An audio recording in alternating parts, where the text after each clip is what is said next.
Hello, everyone, and thank you for being with us today for this very special event. I'm very honored to be here with esteemed artists, and I hope I can say friend now, Jen Stark and Erick Calderon, of course, the founder of Artblocks Engine. I promise I'm not going to talk too much about myself, because, of course, we are here for these two very special people, but I will give you a very brief introduction. My name is Alessio Rossi, and I'm the Executive Vice President for Marketing for brand Shiseido here in the US. And I will also tell you 2 seconds about brand Shiseido. Service communication first, we decided to go a little bit off script today. So if you see people fainting in the audience, that's my comm team. But otherwise, it would not be fun. So back to Shiseido, you may know that this is actually the oldest established beauty brand in the world. We actually have precisely 151 years of history. Of course, this is a Japanese brand headquartered in Tokyo. And you know, when you have such a legacy, you really have sometimes to stop and reflect about what's going to be your future. That was the inspiration for the collection that we put together with Jen and another 3 esteemed artists that is called Future Reflections. It's also connected to a collection of products that you will see some images on the screen later on, which is called Future Solutions. So as part of this collection, we asked these 4 artists to create 1872 pieces that could be minted with the Artblocks engine kindly provided by Erick. Why 1872? That's the year of the foundation. We were in fact founded in 1872. Now, at the end of this, I was supposed to tell you, go there and enjoy the pieces of art and possibly mint some for yourself. Unfortunately or fortunately, they are all gone, right? You know, we were yesterday discussing at lunch. It was, 11:30 a.m. It just opened. We were, wait, they're all gone already? So very, very successful. And for that, I really, really thank you. And the other artists, they are here in the room with us because otherwise this would have not been possible. So again, I'm not going to take too much time. I want to pass it off to Jen so you can tell us a little bit more about yourself. Sure. Hey, everybody, I'm Jen Stark. I'm visual artist. Started out kind of in the gallery world. I've been a professional artist since like 2007. So gallery world, kind of jumped into animation. I've always had a love for digital artwork and moving animation. So yeah, just have been dabbling that throughout my career. NFTs came on the scene. I jumped in 2021, and yeah, the rest is history. I had a collection on art blocks that I dropped in late 21 called Vortex. And yeah, it's been really awesome to be part of the like NFT digital art community because it's embraced me a lot, you know, like the fine art world. There's, you know, sometimes some pretentiousness and gatekeeping, and it's really nice to be welcomed with arms open by this community. So happy to be here. Hey, my name is Erick Calderon. I'm also known as Snowfro on the internet, and I created Artblocks in 2020. I created an artwork called the Chromie Squiggle, and we just spend our time trying to elevate the medium of generative art and medium of generative content, and really kind of helping. There's just this thing that happens when everybody gets something that's unique to them that I'm fascinated by, and I've been fascinated by it for about a decade, and there's been a lot of validation on this idea that people actually care about things that are unique to them, and working with artists like Jen Stark and the wonderful people that participated in this drop really demonstrate that ability to create something unique for every individual. So yeah, that's what gets me out of bed, and watching artists thrive has been really special. Well, that's incredible. I want to tell you a couple of more things of why we decided to do our first ever actually step into generative art. So I will be very honest with you that I cannot say that I know much about it. I don't actually fully understand all the mechanisms behind it, but we're very passionate by the art and the creative expression. And we're very passionate about art because we were actually founded by a photographer. So this guy, a long time ago, was actually a photographer and a chemist. And actually, he was a little bit led by his dad to run what initially was a pharmacy in Ginza in Tokyo. And he had such a passion for photography, actually for still lifes, specifically for flowers, that he decided instead to create a beauty brand, because that's a perfect combination of art and science. So this link to art has always been very intimate to us. In fact, he also launched a gallery that we still have in Tokyo. And the gallery was supposed to support emerging talents who perhaps didn't have the means to really organize an exhibit themselves. And they were very avant-garde. They were trying to break some rules, say something that was out of the ordinary. And they found this a very safe space where they didn't have to talk about the products. They didn't have to try to sell anything. It was just about that. So a few years after, we also opened a museum, which is not in Tokyo, it's in the outskirts of Tokyo. If you ever go to Japan, please stop by and visit it. I find it fascinating. But I think this all goes back to really this concept of, creating a community, a group of people who actually shares a sense of belonging. And for us, it is a certain aesthetic, which reflects in the idea of taking care of certain things, taking the time and looking into the details. And I think what I saw with art blocks, or what we saw with art blocks, we were discussing that today at breakfast, was how do you build a community that is truly linked by some special values, but it's not extremely selective? Because it's a fine line, right? How do you remain welcoming, but thoughtful about the members? And we thought that this was a way to go, but I would like to hear from you, Erick, because you really built it. Yeah, so tell us more. Thank you. Yeah, this feels very loud. I guess if you are looking to participate in the space, you've got to start somewhere. And I think there's a lot of different ways that brands can enter the space, and I think we've seen exceptional examples of that, and we've seen whatever the complete diametric opposite of exceptional entries are. And I think what I think is a bit of an opportunity for a brand is to obviously introduce Web3 people to that brand, and also the opportunity to introduce their audience to the beauty of what we're doing here. And I mentioned this at breakfast as well. If you we're able to recreate, in our blocks, we have this thing called Block Talk. It's in our Discord channel, there's a channel where people, Discord server, there's a channel where people go and they just talk about all the things about the art, mostly art block stuff, not only art block stuff, the market, all these things. And there's a community there that's pretty tight knit. And obviously, as things have changed, bull, bear, there's more or less people there. But there was a very important moment in the history of art blocks, which was the first 6 months of the server, where that was the place to be in the world of crypto. And I've had a vision since then of the idea that any brand can recreate that exact same moment, which was formative for many people to understand generative art, to understand art in general.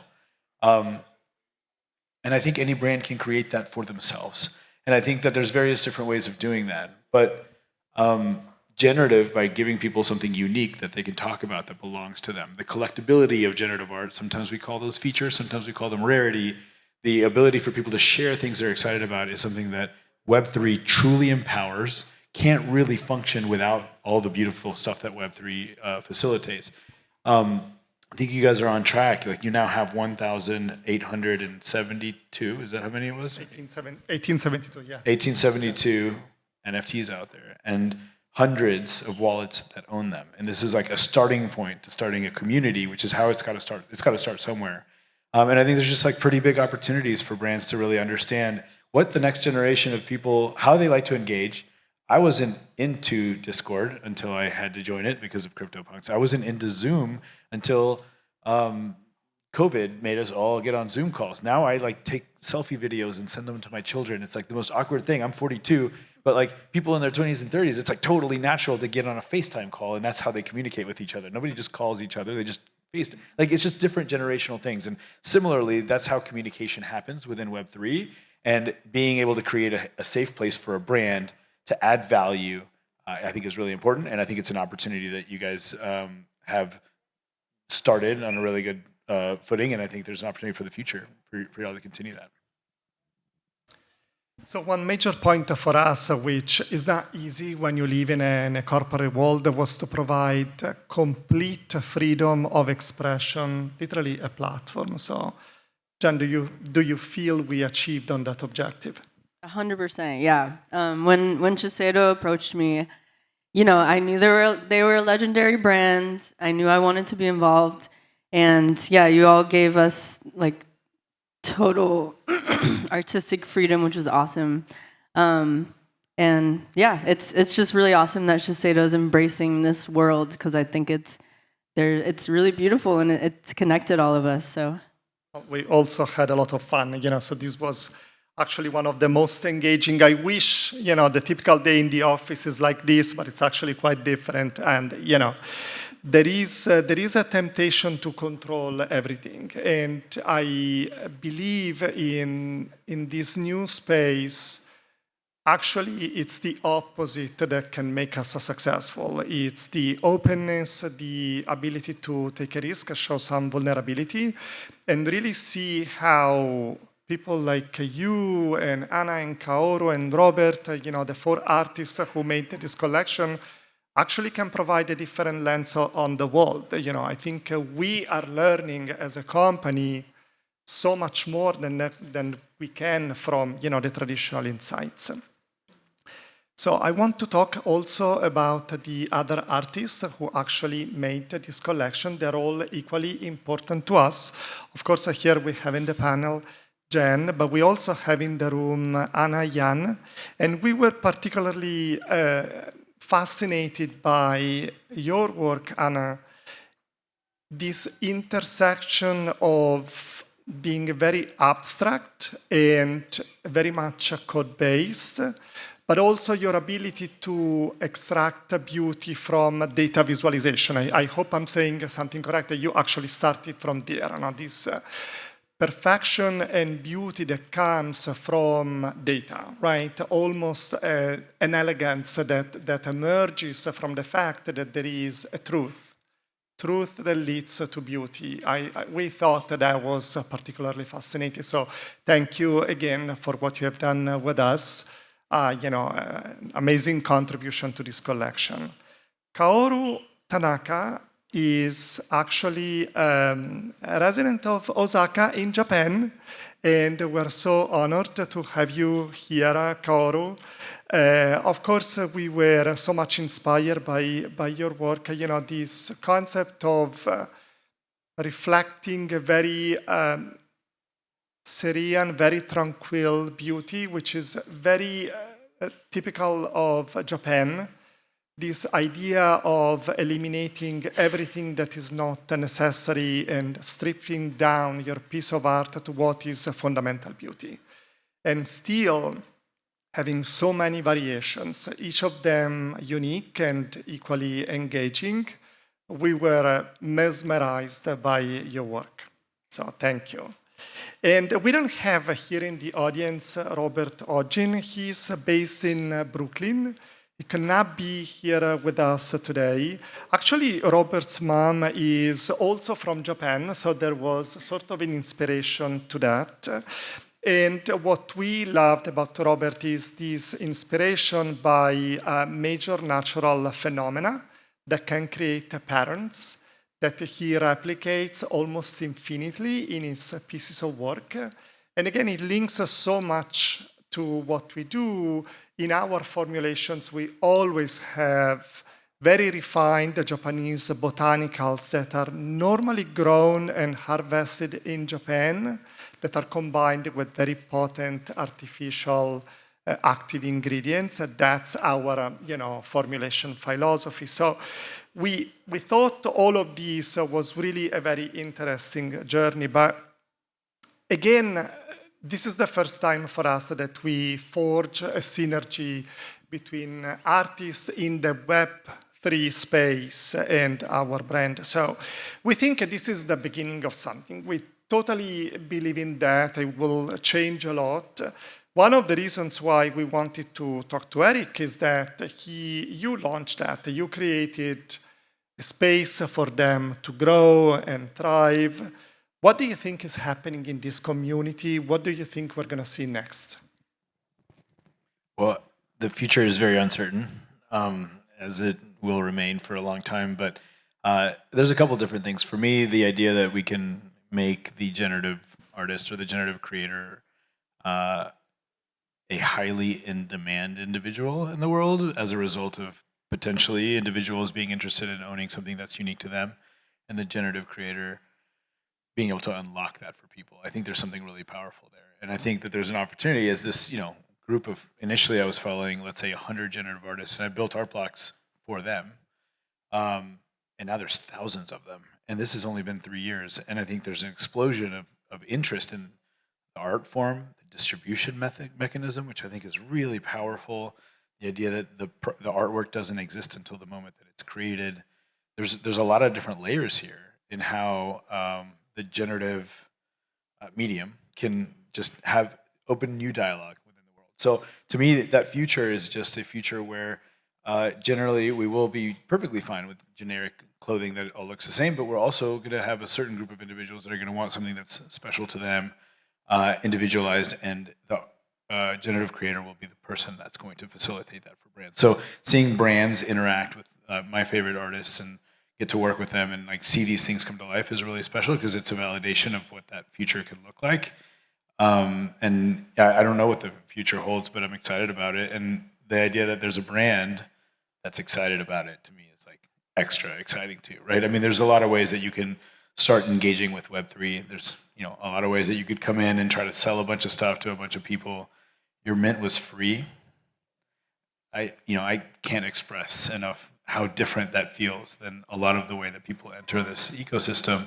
It is there to create a new audience, to talk to people, and to elevate these artists. And when an artist like Jen Stark, Jen has worked with pretty big brands, and so it's just beautiful to see the career develop. But when a artist gets to work with a brand at that level, you're just elevating them, and you're giving them recognition. You're also giving them exposure, and you're letting them express themselves in relationship to your product. And I just want to see more of that. I think the artists deserve that. I think the collectors and the community deserve that as well. I think they're excited to see the artists become more recognized across the world, and I think that's where we're headed.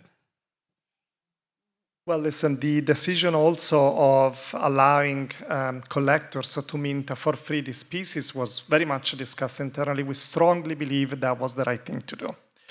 We strongly believe we had to remove any transactional component from this. We strongly believe that art should have been minted because of what it meant to the collectors, and not because of the value. We really hope that there will be value in the future as highest as possible for you, but we want it to be out of the equation because that was part also of the creative freedom that we discussed before. What did you think about that? How did you take that component of that collaboration? Yeah, I loved the fact that it was a Freemint. I think people nowadays, especially, the climate's a little bit different than it was a couple years ago. So my collectors and friends, they were so excited to grab one, and I think that was the right way to do it. And yeah, I'm excited how it all turned out. Sold out pretty fast, which was really cool. And yeah, happy with how it all went down. And I'll just add to that I often say that you have to participate in Web3, you should add value before you extract value. And it's okay. You're a brand. You have to make money at some point. We can't just all have sit around and hold hands and, do things for free. But if you really have a long-term approach. And so, for those that, I haven't had a chance to speak to, I spent 3 years in Web3 before starting Art Blocks. And I was in this little server where we were talking about CryptoPunks, if you're not familiar with them. This was one of the first NFTs. And one of the ways that I didn't recognize I was adding value at the time, but one of the ways that I was adding value is every single new person that came into that Discord that's why are people paying hundreds of dollars for these stupid cartoon characters? I would sit there and I'll be well, let me explain to you. You can own a digital thing for the first time, and these are generative, and there's all these traits, and look, there's the rare ones and the non-rare ones, and here's how you set up a wallet. And this is how you get scammed. So don't get scammed this way. And this is, a safe way to. And so I would spend my time just onboarding people and introducing people to the space. And I didn't feel like I was doing it ever expecting anything in return. I was just a nerd, really excited about the project. That became my additive contribution to the space. And so then when I launched Art Blocks, it was like, oh yeah, there's this guy that's been around, like helping everybody for the last 3 years on how to get into crypto. And it didn't feel like it was just like, now he's just trying to make a bunch of money. In fact, Art Blocks was a hobby. It was never intended to make a bunch of money. It was just a hobby. And it felt very natural. And it's obviously there's a time, it gets noisier, it gets harder to get involved, it gets harder to penetrate the ecosystem.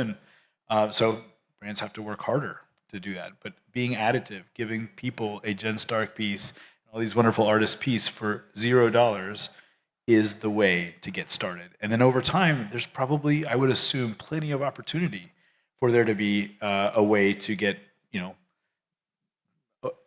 wouldn't say, to engage on a way that actually makes a company that's meant to be profitable.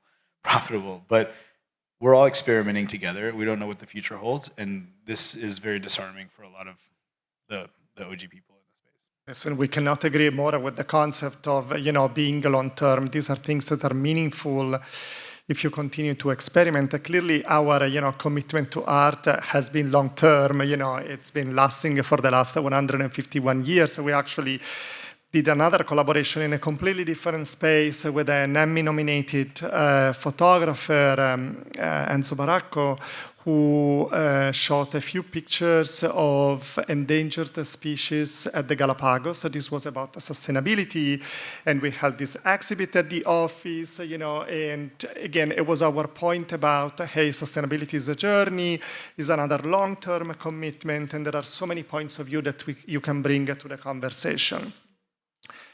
I think with this comes also a sense of responsibility, right? You're building a community, you're part of a community, you're responsible for the community. And this is a very fast changing space. There have been a lot of conversation about what's the border between human contribution and machine contribution. We deeply believe that art is the differentiator between humans and machines, but also between humans and animals. If you think about what is left of previous generations is only art. If you go back in time, you have art painted on walls of caves. And that's a testament to the fact that there were human beings there. And today we're doing exactly the same, because what will be left of us one day will be a digital footprint, which we're now filling with art. But I want to hear from you again, Jen, about what is the real interaction with the machine. How do you use it to take an inspiration, I guess, from the real world, from your desires and dreams, and turn it into a piece of art? Mm-hmm. Yeah, I mean, it's been quite a journey, and a lot of the NFT projects and like digital art projects and my interactive projection stuff, I team up with people, just how like I team up with brands and collaborate, because there's certain technical things that I don't know, like a touch designer or like Cinema 4D. I'll team up with like very talented people and just kind of like art direct and get my idea across. So it's like kind of using different things as a tool, using a collaborator, using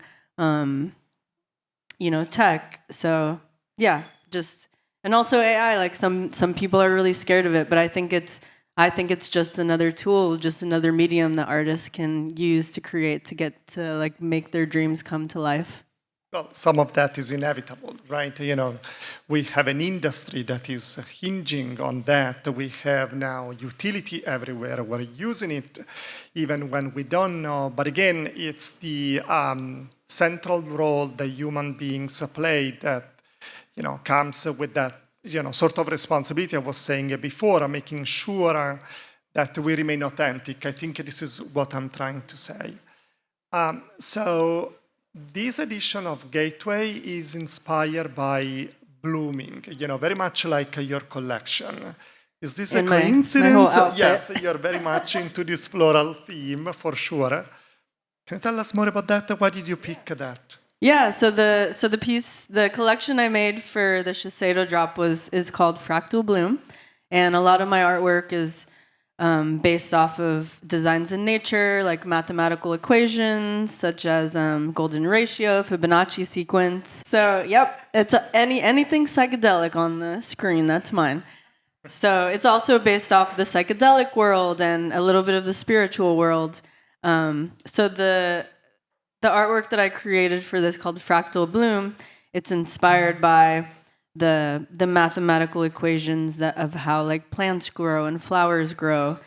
And yeah, I teamed up with this amazing coder, Jorge Ledesma, and we just over the last few months kind of went back and forth, inspiration. I also wanted to pull certain elements out of the Shiseido ingredients and the aesthetic. So there was some like iridescent glows, this is a video if you want to press play.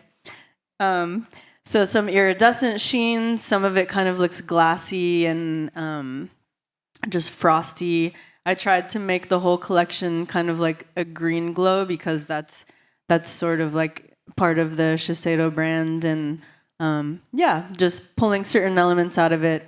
Oh, here it is. It got animated, yeah. This is an older piece called Multiplicity. And I do a lot of interactive stuff where the viewer will walk by an projected installation and your body will kind of move with it and make this garden come to life. So yeah, I do a lot of different things based off of nature, based off like color theory. Yeah, and it was really fun building this project. I love generative stuff because it's almost like you're creating a recipe and you have all these parameters, like I want 20% spiral, 20% square shapes, and you kind of like put this recipe together, and I didn't know what the final pieces were going to be. The collector actually mints it and creates it. So I love that element of surprise, and for me that's the beautiful thing of like art blocks and the blind minting process. It's really cool. It's such a mystery. Yeah, fantastic, and co-creation. So, Erick, we guess this growing community of generative artists is evolving themselves, right? Because this is new for everybody. For some, particularly new. For some, relatively new. But it is new, and it is changing. How do you see the needs of these artists evolving in time, and how can brands actually support them? Let's see, there's a lot of ways that you can support artists. What you're doing right now is supporting artists. I think going back a little bit to the Freemint and kind of like the adding value first. You know, when you do something for free, like, you know, it clearly costs your company money to do this, right? And so if you're doing something for free, there's no way you're just going to leave. Oftentimes with brands entering this ecosystem, they come, they sell something, or they don't. And then like that's it, like that's the end of it. The project is complete, right? By doing what you're doing, you're essentially committing to starting and then taking this somewhere.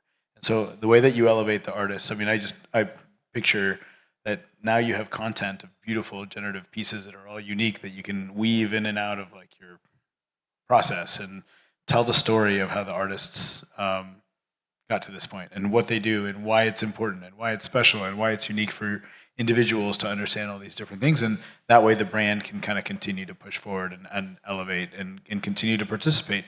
Within the Web3 space, you know, on the one hand, we're really excited when brands come in and that like it feels validating, but then on the other hand, it's often very extractive. But when a brand brings new people to this space, we're very grateful. Because what we want, we are all very excited and very passionate about what we're doing. We're very excited for our artists, for the technology, all of the things. And what we want is we want to share that with more people. But like my voice is only so big and Jen's voice is only so big, but we think that we are operating on something that is revolutionary. And the voice and the reach that the larger brands have is unparalleled within this ecosystem. And sharing what we're doing with your audience is honestly the best way that you can kind of contribute. And you're going to have some people that will be like, oh, NFTs, I hate them, blah, blah, blah. And that's okay. I mean, that's changing dramatically over time from when we started.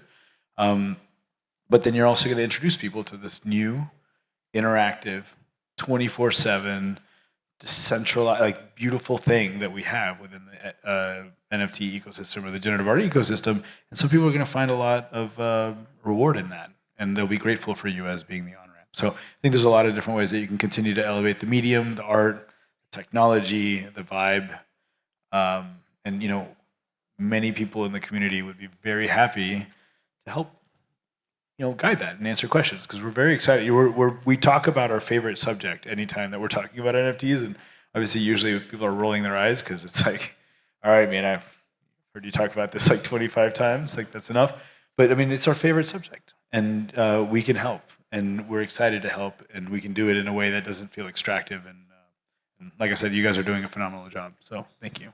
And, you know, art has always been contemporary, you know, at any time, and art has always been criticized. So skepticism was always part of the critical world. You know, you will always find somebody who doesn't believe it, doesn't get it, doesn't think this is the right time, doesn't think it's appropriate. But at the end of the day, I think it's a part of what we are attracted by in art that is about pushing the boundaries, you know, trying to explore a different space. And on that note, what do you think is the future of art blocks itself? That's if you can say. Yeah, I mean, there's a lot of things that we're working on. We're really excited about redefining the relationship that art, or not even redefining, defining the relationship that art blocks has with our artists. We started a hobby thing that turned into this other thing, that then turned into this other thing, and that started going in all these different directions while being in a highly chaotic market with completely unpredictable future. And now we're starting to realize, you know, we were always like, we were the first ones. We created the collector for this type of art just because it was exciting and delightful to participate in this stuff. And then we've watched significant other versions of competition come in, and it's great. I'm all about competition. I think it's really nice. We've now been in a position where we can watch how other people have entered and participated, some going more the traditional model, and really just kind of saying, yeah, Web3 is great for just like the provenance, but everything else needs to go back to like the gallery model. Some people going just purely Web3 and just like being, and I think we've learned a lot from that. And what that's taught us is that we can create something that doesn't fit in a box, because nothing about this fits into a box. The amount of people that told me that Art Blocks was never going to go anywhere is just, I mean, I should have just not done it based on that much feedback, but we did it because we believed in it. And I think the same principles apply as we expand and as we develop. We will come up with the best possible ecosystem, hopefully, for generative content, and the best place for artists, collectors, brands to interact and to explore this medium together. And that's at least my dream for the future. Jen, I think we're coming up almost at time, but I would like you to repeat again what you told me today at breakfast. How did you make it into Art Blocks, and why did you choose that specific space for your art? Yeah, I mean, I jumped in the NFT space like early 21 and was just like a bunch of other artists. We were just obsessed with the idea of having provenance, being able to, you know, make money off digital work, because it hadn't really happened that much before except with brands. So this was like a way for artists to be independently like in control of their artwork. And I heard about Art Blocks, and I had a couple of friends one good friend that I met, Rich Lord, he's this amazing coder. We teamed up. Luckily he was a fan of my artwork, so we decided to do a collaboration together, and we created Vortex. And the whole process was we worked over a few months. It's, you know, all done with coding, and you kind of, again, create this recipe. You don't know what's going to come out until it gets minted. So we presented the project to curate it, and you have to try out and get in. Luckily, we got in, which was awesome. And yeah, that dropped December 21. And for me, Art Blocks is kind of like institution level NFT platform and just like community. It's for me, it's like museum quality. Like I love the artists that you all have curated, just the community around it. It's, you know, it's the least drama, I think, in NFT world. So that's awesome as well. But yeah, our blocks has been quite some. Yes. But yeah, it's been an awesome journey with you all. It's been awesome getting to know you. Well, listen, here at Shiseido, we are very thankful to you, Jen, and of course to you, Eric, as well as to Anna, Kaoru, and Robert. We're humbled for having been here. We had a fantastic time. I wish I could tell you to go and mint these pieces, but we cannot because they're all gone. You know, I think they're all minted out. Is there such a term? I don't know. But I think that's a testament to the success of the initiative. What you can do is to explore the installation around you and also talk to the artists because they're here. This is also a very special opportunity for you to connect with them directly and understand their inspiration. I will wrap it up. You know, thank you very much for your presence today. Again, it was an honor to be with you. Thank you, guys. Thank you all very much.